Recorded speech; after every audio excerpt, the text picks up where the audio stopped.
Next, we are going to be talking about the growth of FEI, and we will meet with one of FEI's managing partners, Tony Visco, who will take us to the first location in Swissville, Pennsylvania at the east end of Pittsburgh.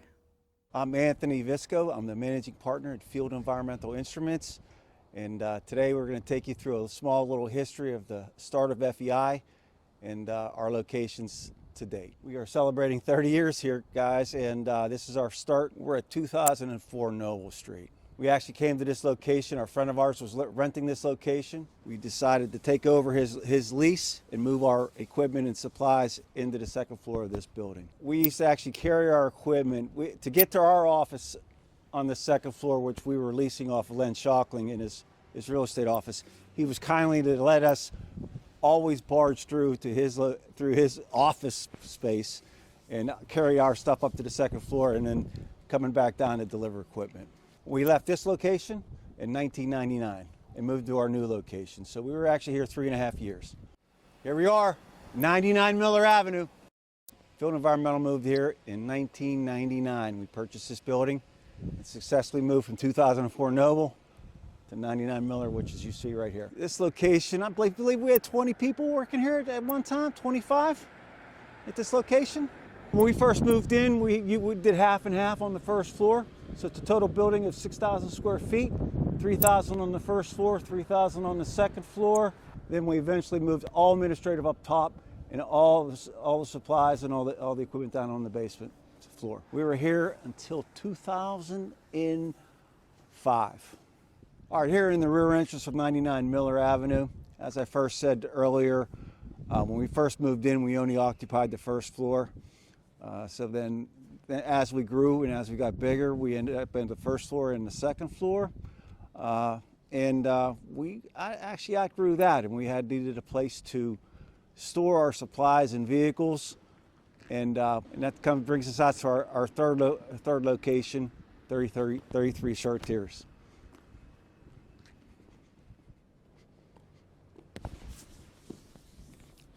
We're at 33 Chartiers Avenue in Rankin, PA. This building was right down the street from our 99 Miller Avenue location, and we purchased this building to handle all our supplies and overflow and stored our delivery vehicles. So I believe it used to be an old inspection station back in the day. It has a two-car garage that goes into the front, into the back, so we were able to get inside and outside relatively quick. And we had all our supplies, balers, ropes, everything, all the gloves were stored in this location here. We would shuttle them back and forth. Sometimes we would just carry it by hand and dolly, but that's how we used to do it. Even in the Pittsburgh winters, guys. We had a lot of equipment and a lot of supplies, all stuffed in these two locations. It was pretty amazing that we were able to pull out as much equipment as we had moving into our new location. Now we're live in studio with Tony Visco's partner, Mitchell Browerman, co-founder and principal of Field Environmental Instruments. It's great to have you here today, Mitchell. Katie, thanks for having me. I appreciate it. How are you doing? Doing good. Been a good day so far. Awesome. So we'll keep going through it. Fantastic. Well, Tony just took us through to one of the last locations before where we're at right now. So do you want to tell us about what we're doing here at 301 Brushton Avenue? Well, thanks, Katie. Operationally, we moved into the 301 Brushton facility back in 2005.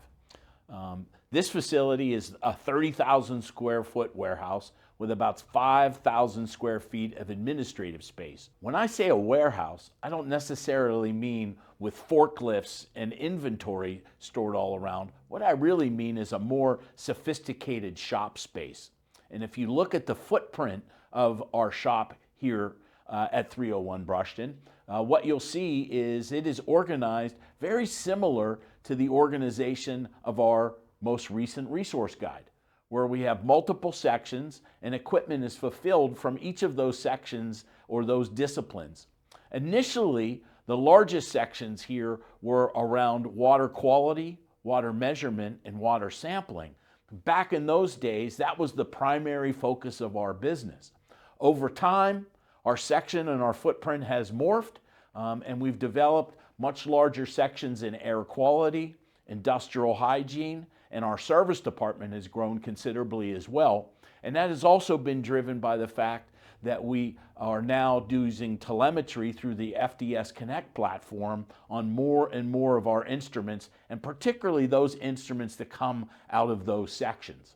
Our initial business model was to be able to fulfill our customers' demands from a single location and use third-party delivery service to fulfill our customers' orders throughout the country. But starting in 2008, with the increase in fuel prices and the increase in fuel service charges associated with those third-party delivery services, we made the decision to pivot our business model and to start to develop more regional branch operations. Also, at that same time, we were lucky because a friend of mine who was an entrepreneur from California had called us up and said, hey, I'm thinking about moving to Kansas City, and Kansas City was a great spot for us to try our first branch location. That fellow, Gary Yamron, who actually I went to grade school with, is still with the company. He is now manager of our branch operations. He does that from Los Angeles, where he moved back in 2012. And that's really the story of how we got into branch operations. We've used either people or business opportunities to expand into those domains. And by that, what I mean, Katie, is that a business opportunity, for example, in 2014, we opened the Chicago branch office associated with our selection of being the equipment provider to the START contract in US EPA Region 5, which, by the way, we still maintain and just got awarded through 2030. So we're really happy about that. We also had other opportunities where the business of our business led us to a particular location. So, for example, several of our offices were seeded with a relationship that we had with what is now Pace National Laboratories. And so those have acted as seeds in our Long Beach, California location, our Portland location, our Seattle location. Our second opportunity to foster the growth of the branch offices comes with the people. Right? And when we can find the right people to help us facilitate starting up one of these branch locations, Katie, then we'll do that as well. People has really been the driver. Our Minneapolis office was started by the relationship of one of our employees and now continues to this day with Ash Mohammed up there. He has been with us for now 10 years. And so FEI has a history of starting locations with the right people. Where did you move to next? So in 2009, Katie, we opened in Philadelphia, Atlanta, and in Minneapolis.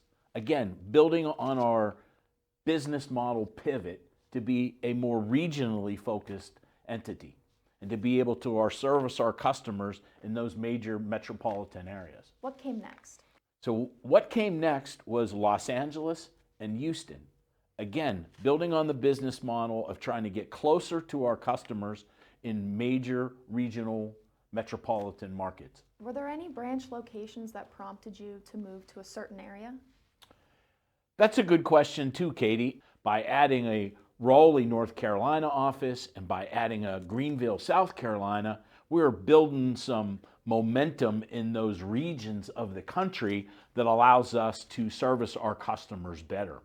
I would be remiss if I didn't talk about the people here in Pittsburgh who helped facilitate the growth of all of these branch locations by expanding their roles and responsibilities and embracing the fact that our culture needed to be export. So I always say that Pittsburgh is our innovation center. And we innovate here in Pittsburgh. We come up with the ideas, we come up with the process, we come up with our procedures, and then we push that out to our locations to actually execute. And that has been the success of making sure that these branches thrive. It doesn't happen overnight. It takes time. But as time has shown, that is a model for us to be more effective at being able to deliver to our customers. And our customers have come to rely on those regional presence. So we're in all of these locations now. What's next? So that's a great question, Katie. If you're watching FEI today, Tell us. Let us know. Where do you think we should be? We certainly have some ideas about locations that we would like to be. Geographically, they would be nice fits for us. Obviously, we're trying to get to those areas where we can always deliver equipment next day by ground, our quote-unquote green zones. But there are also some locations that we know our customers are asking us to be there. So what I would say is stay tuned. Hopefully, on some version of the FEI Today show, we'll be talking about those new locations. I sure hope so too. Well, it was great having you live in studio today, Mitchell. Thank you for joining us.